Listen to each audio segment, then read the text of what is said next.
La Coupe d'Alsace. Alors on va tout de suite voir les images.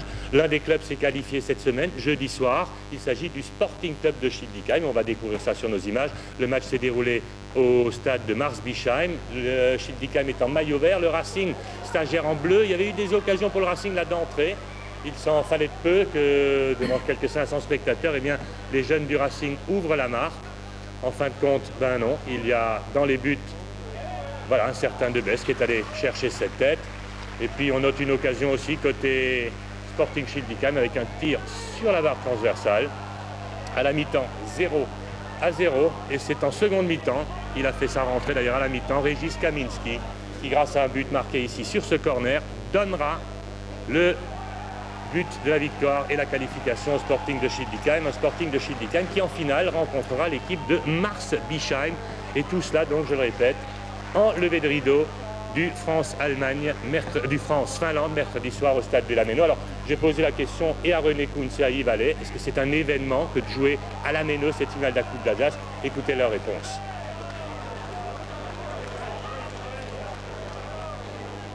Si Bischheim est en finale, c'est que fort probablement il y a une raison. Donc sur un match, ils sont capables de se surpasser, mais nous essayerons de ne pas nous laisser surprendre quand même.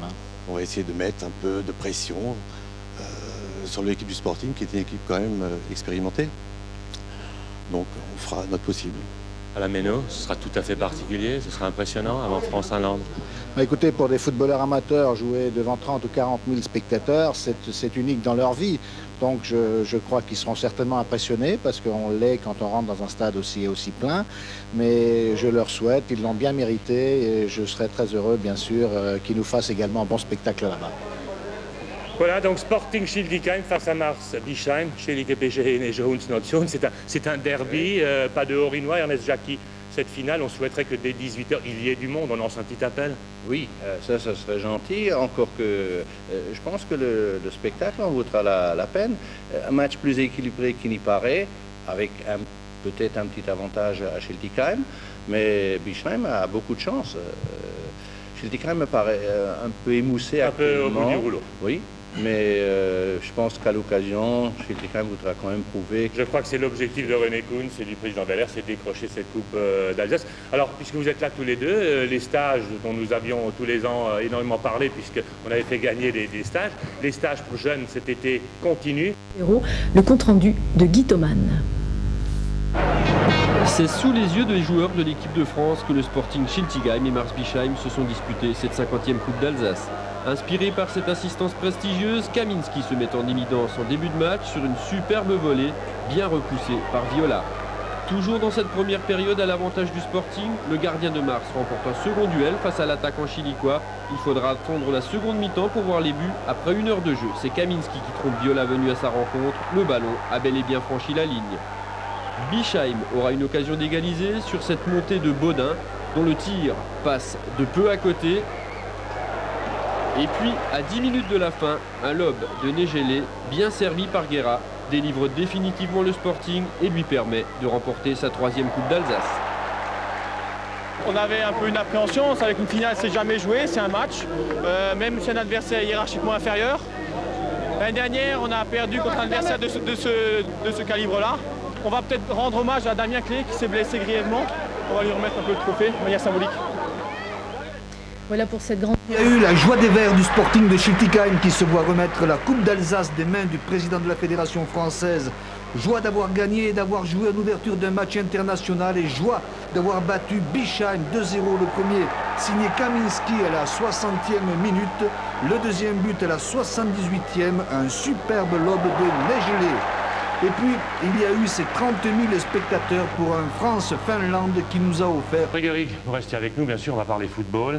L'une des finales du championnat de France, celle de 4e division, c'est le dernier titre de champion de France de 4e division qui sera décerné. Opposé hier, le Sporting Schildikheim au Toulouse Football Club, le Sporting qui recevait chez lui. On va voir les images. Les Chilicois en maillot vert, Toulouse dans la tenue que vous connaissez. Pas de professionnels dans cette équipe, mais quelques bons joueurs et du très bon football. La première tribune amovible, c'est une péniche qui passe tout près du stade du Canal. Et puis regardez, première action ici, ce garçon qui va récupérer le ballon s'appelle Rémi Loret, retenez son nom, c'est peut-être le numéro 10 de Toulouse dans quelques années. Là, il met son ballon au-dessus. Un peu plus tard, C'est Farchon là, on se demande s'il ne va pas tomber, s'il se relève, si il parvient à tirer, ballon repoussé, le tir de Kempf est contré. On joue ici quasiment la dernière minute de la première mi-temps. Kempf pour Farchon, tir à ras de terre en force. Et ça y est, le Sporting de Schildikheim qui ouvre la marque et qui mène 1-0, c'est le score au repos. On se dit que l'essentiel est fait. Alors les Chilicois ont des occasions dès la reprise. Regardez sur cette balle, c'est Mohamed Mouaki qui se trouve tout seul. Malheureusement, il enlève trop son ballon. Ça pouvait être le 2-0.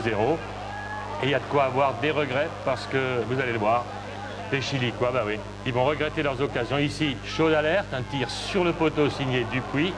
Et le tir passe à côté. Un peu plus tard encore, une énorme occasion pour les Chilicois qui avaient attiré plus de 1000 spectateurs autour de leur stade du Canal. Regardez Kempf, le plus dur est fait. Oui, c'était peut-être plus dur de la mettre au fond des filets, plutôt sur la barre qu'au fond des filets. Et puis oui, des regrets parce que regardez, sur ce centre de Serrault, Thierry Debesse, quelque peu trompé par le soleil peut-être, le ballon heurte le poteau et va au fond des filets. C'est l'égalisation à 1 but partout.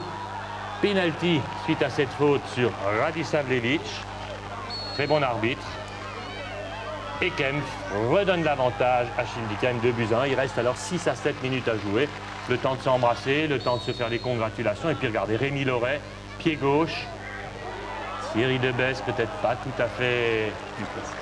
Oui, André Guéric qui fait l'amour. En tout cas, 2 partout. On joue les prolongations, ça ne donne rien. Puis les pénaltys. 4 pénaltys partout. Kempf qui prend son élan pour le 5e. Le poteau qui repousse.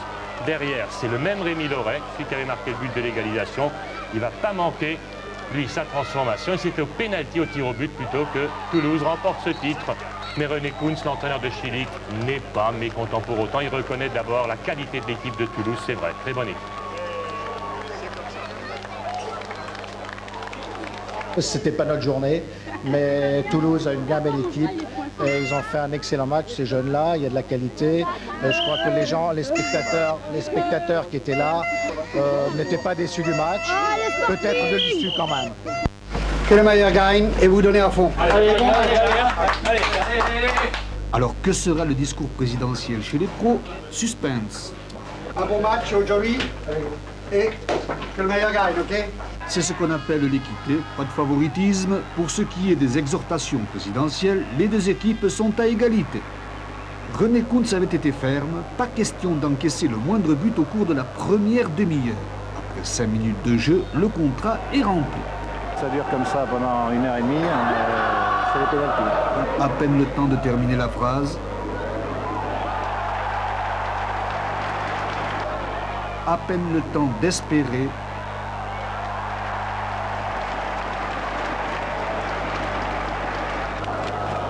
On se fait quelques amabilités par-ci, par-là.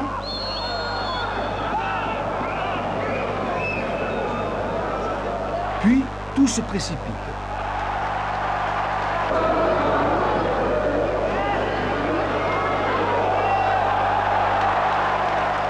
Pour ceux de Schildikheim, la coupe est terminée, mais dès samedi, ils reviendront à la Méno pour soutenir le Racing face à Rennes. Vous savez ce que vous avez tous à faire, vous êtes tous motivés, que le meilleur gagne et vous donnez à fond. Alors que sera le discours présidentiel chez les pros? Suspense. Un bon match aujourd'hui et que le meilleur gagne, ok? C'est ce qu'on appelle l'équité, pas de favoritisme. Pour ce qui est des exhortations présidentielles, les deux équipes sont à égalité. René Kuntz avait été ferme, pas question d'encaisser le moindre but au cours de la première demi-heure. Après 5 minutes de jeu, le contrat est rempli. Ça dure comme ça pendant 1h30, c'est les pénaltys. À peine le temps de terminer la phrase. À peine le temps d'espérer.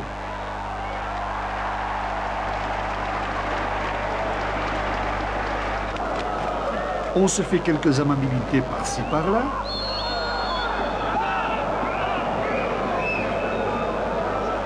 Puis, tout se précipite.